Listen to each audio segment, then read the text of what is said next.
Alrighty guys, welcome back. Earlier we were talking about what's next for the Los Angeles Clippers, and now we're going to dive into our Monday special of dating horror stories. So, Tate's favorite. You're on mute. Thank you, Miss. Thank you, Miss Faith. All right, I was saying, see, I'm over here blowing my nose, sniffling, and everything. So, brother had to hit that mute button. But sick or not, you know I'm looking forward to this one. Yeah. Alrighty, so if you guys don't know already, our dating horror stories come from Reddit. So, and this is from the subreddit, I believe, of Ask Reddit. Yes, okay, because there's a lot of stuff on Ask Reddit. Anyway, okay, so, went on a date with a Navy boy. He seems smart and sweet online. He picks me up in an incredibly, ostentatious yellow Camaro, which I have the seeking suspicion he borrowed as it was a stick, and dude had a really bad time driving it. We decided to walk on the boardwalk for a while, so he pulls into a parking garage. In his attempt to park the car, he completely sideswipes the car next to us, leaving yellow paint all across their car. He doesn't even act like anything happened, so I say, I think you may have hit the car next to us. He gets out, looks at it, then climbs back in and goes, I guess I should park somewhere else, and peels out before I could even say anything. Fast forward, the date is going poorly, as a hit and run is never a good start, and it's miserably hot out, so we decide to see a movie. It happened to be Shrek, the final chapter, a kid's movie. He has his feet on the seats in front of us, which is no big deal until Dad, holding his toddler daughter, comes in and the only seats still open are the ones in front of us. The dad goes to sit down. Navy boy doesn't move his feet. In fact, he even moves his feet forward a bit so that hits the dad in the head. The dad looks back at us, and then Navy boy sighs heavily, takes his feet down, looks at me and goes, my feet were there first. After the movie, he asked if I wanted to go to dinner. I said no. He drops me off. I'm surprised he didn't drop the transmission as well, and asks when he can see me again. He had a great time. Married 5 years now. Just kidding. I took a mental note of his license plate and called the parking garage. Did not see him again. Oh, I thought you were serious, like married 5 years. I'm like, oh, hell no. All right. You know, I'd like to hear Faith's talk on this one first. So I'm gonna let you go first. If somebody sideswiped a car before our date even started, I'd be like, you know what? It was nice to meet you. I'm gonna call somebody to come pick me up. I'll see you later. Because you're an accomplice to a crime. If you don't tell somebody that you were with sideswiped a car and hit a car and then just peeled out and like parked somewhere else. Like, no. I'm not, you are not worth me getting in trouble for because you decided not to leave a note, like a decent human being, not gonna do it. Okay. I love your take. First off, I got a question for you. Do I have a similar story? This is different, but a similar story. Do I tell my similar story to this? It's not a date, but a situation of me being in an accident, or do I answer about the date first? You give me the order. Whatever. You're little Mr. Sticky Pants over here, so you can make the decision. Okay, I'm gonna give you my story because it made me think about this story first, and then I'm gonna dive into little yellow Corvette instead of little red Corvette. It made me think of a story on a personal side first. I was living in California, and I have a very nice Mustang, a limited edition. And one day I was at this bank and I wasn't paying attention, keeping it real, wasn't paying attention. I was on the phone with a person, and I put my car in reverse. I bag up and I totally hit this car. The car was parked here. It was parked. I bagged in, hit the door, caved the door in. No damage to my car, Faith. Some lady jumps out of her car right away. don't you move, don't you move, don't you move. And I'm like, no problem. I got insurance. I got me some Geico. So the brother's not worried.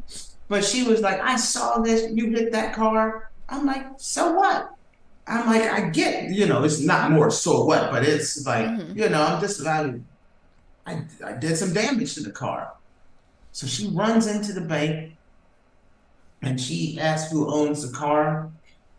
This cute little blonde girl comes out and she looks at the car. Now, the door is dented in. I mean, I dented in the door. And she knows what she says to me? It's okay. I don't care. It's my boyfriend's car. You can go. I swear to you on my life, that's a true story. And I'm like, no. And she was like, no, it's okay. I don't care.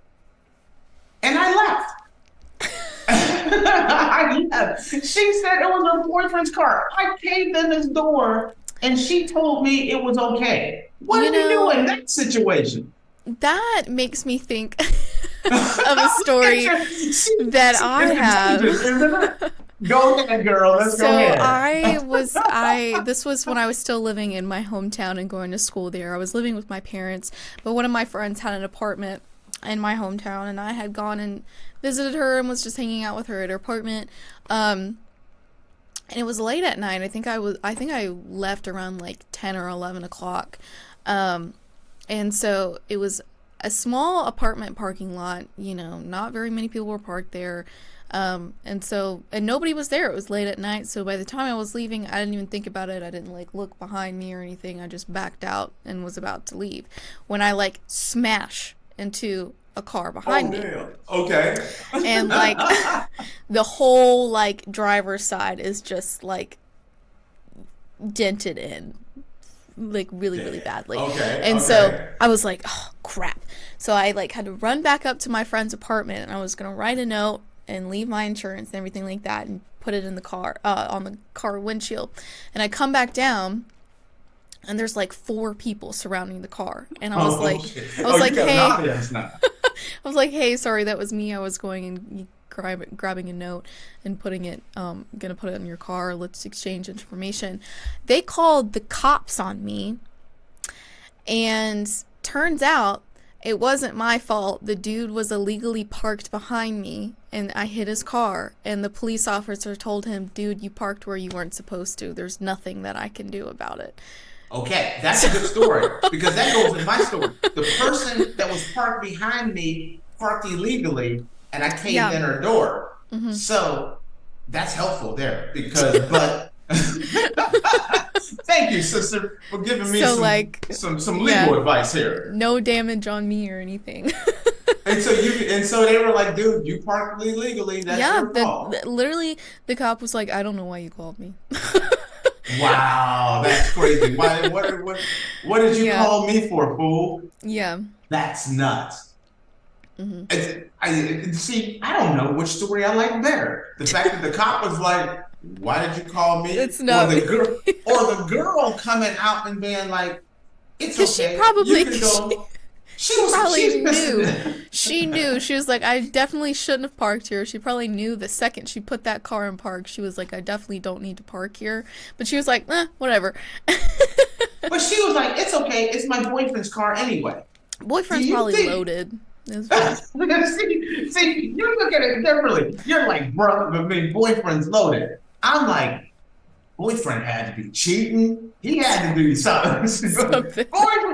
Boyfriend had to have done something really bad, because I didn't hit the door. I caved the door in. Yeah, that's how I was too. And my car was fine. Mine was too, babe. Mine was I was driving a reliable. Oh, I loved this car. I was so sad when I had to give it away. It was a 2000 Honda Accord. It was the best car ever. Never ever took any damage ever, and the back of my car was fine. Yeah, apparently it's better to bag into a car, but don't get hit from the side, because I tore that car up and walked out of there scot-free. So you just think your boyfriend's loaded. You don't. It's not about. I mean, it could be that he's Or also just maybe kind of a loaded jerk. and a jerk. Yeah, maybe. Because I'm serious. If my girl came home and she told me, "Hey, your car just got dented in. We just caved the door in." But I just told him to go. That's no big deal. My head would have popped clean off. Yeah. I'd have spontaneously combusted right there. So so we didn't got sidetracked on the original story because we had to talk about a little Tate and Faith Yeah. Car accident situations, which we're allowed to do. All right, now That's let's the go only back. car accident I've ever got into. I just want to say that. And it wasn't even my fault. Faith, it's kind of crazy, but my other car accident just happened when I was in Ohio in October. I'm gonna tell that story now. I'm trying to meet up with some of my old fraternity brothers at a meeting. I think it was October. Anyway, I'm in Cleveland. I go to change lanes. I change lanes and I'm driving down. I'm trying to get to my hotel. That's where I'm getting to. And this guy pulls up behind me in the parking lot and he's like, "You hit my car and you ran." And I'm like, "What?"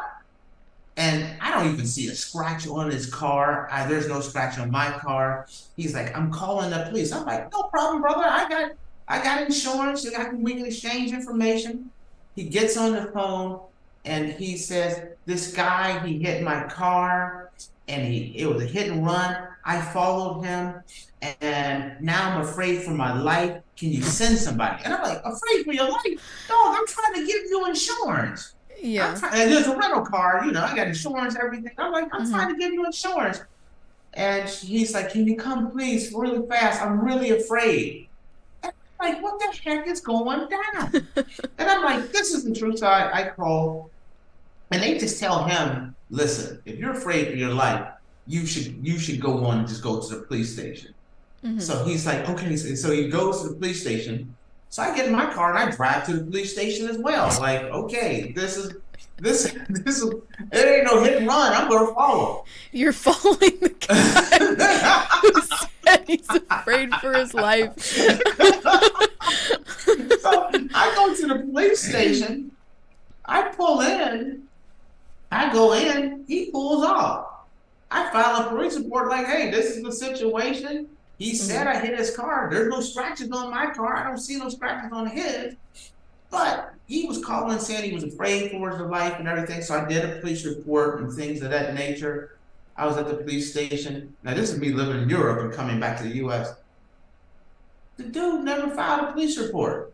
I don't understand what went down. So I've only had 2 accidents in my life, 0 police reports. I mean, incidences at all. I mean, just weird situations. My guy was trying to get some money out of you. That's probably what it was. Is that what you think it was? If he was trying to get some cheddar, don't you think he'd have went at the police station and went on in?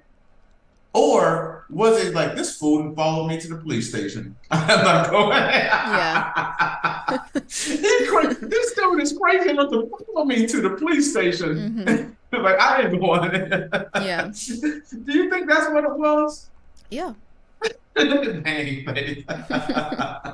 All right, now let's dive into the story. Recap the story for the audience if you don't mind. Just give a little clip notes. You don't have to reread it. So this girl went out with this guy. He was driving a yellow Camaro. He sideswiped the car in a parking garage. And then couldn't drive it. Yeah, he dips out after she says it and parks somewhere else, and then overall the date was terrible, and then she took a mental note of his license plate and called the parking garage after the date was over with. First off, our stories, I think I like our stories better. But let's comment on this. First off, she was wondering if that was even his car. I wonder that too. Number one, that's a rental or that's daddy's car. What do you say, Faye? Because I would say it's somebody's car that he knows, because why the heck would you rent a stick shift if you don't know how to drive a stick shift? Well, oh, I have a reason for that one. As a person who has rented a lot of cars, especially sports cars, if if you're trying to rent a sports car, a lot of times you only have the stick as the only option for a lot of the sports cars. If you decided to go rent a Porsche or a Corvette or a Viper or something like that, these are things I've rented in the past. They're always stick. And so I think he could have been a rental where he's like, you know what? Let me go impress old girl. Let me I'm gonna go rent a yellow Corvette. Which if you're Camaro. gonna yellow Corvette. Ooh, that's even lower. Okay. In my mind, I had at least a Corvette. It's a Camaro. Camaros are okay. Um, yeah, I'm thinking that was a rental. He had all the insurance on it. He tore somebody else's place up. Nothing. Okay, if you are on a date, I'm trying to impress you, Faith. I pull in the parking lot and I tear up the side of my car and another car. The first thing what you want to do is at least I'm getting out of the car. but at least be like, hey, I'm gonna do the right thing. I want to do the right thing. I'm sorry if this is kind of put like a hinder our date, but I want to do the right thing. Just maybe even just to show the girl, hey, I'm a good guy, something like that. But if you're man, if you're that guy, you tear up the Corvette, Camaro. Then you go to the movie and you see a guy and his little son, and you got your feet up, and you're like, kick my man in the melon. You kick him in the head with the son there, and the guy looks at you, and you're like, my feet was there first. This is like He sounds like a real stand-up guy. right. This is nope. This is not the guy you want to end up dating. This guy, does that, when you hear these things, does that sound like that's father material right there? That's hubby.com there. No. No. Nobody wants to end up with that dude. That guy comes off as very selfish, very self-centered, and unaware. I got to give my girl some credit because of the fact that she went and did the right thing. She turned in, she called and gave his information, and she made the decision, because some of these dating stories you'll be telling me about, they'll be doing some horrific things, and they'll be like, and then we went on our 15th date. No, no, this woman was like, nope, we are done. We're not going on any more dates. Lose my number. Let's move on. That's a positive one right there. You got 4 stories for the price of one. Jerk in the yellow Camaro, fake T-boning somebody in the parking lot, me T-boning somebody in the bank, and then my hit and run incident that ends up going to the police station. You got 4 stories for the price of one today. Yep. What do you think, Faye? I think it's good. We're starting things. We're starting Monday off on point. I only got away with 1 sneeze. That was because I'm allergic to the Clippers. We did a good show today. Yeah, we did. Also, real quick, everyone, I'm digging Faith's hair today. It's kind of straight. She's looking really fantastic. Thank you. Want to throw that out there as well. Thank you. Alrighty, guys. Well, with that, we are going to close out the show for the day. Thank you so much for tuning in to the Andrew Tate Show, presented by the GSMC Sports Network. Your support means a lot to us, so please remember to subscribe to the show and leave a positive review. It really does make a difference. We also invite you to follow us on Facebook, Twitter, TikTok, and Instagram for more content updates. Thank you once again. Have a wonderful day, and we will see you tomorrow. See ya. Let's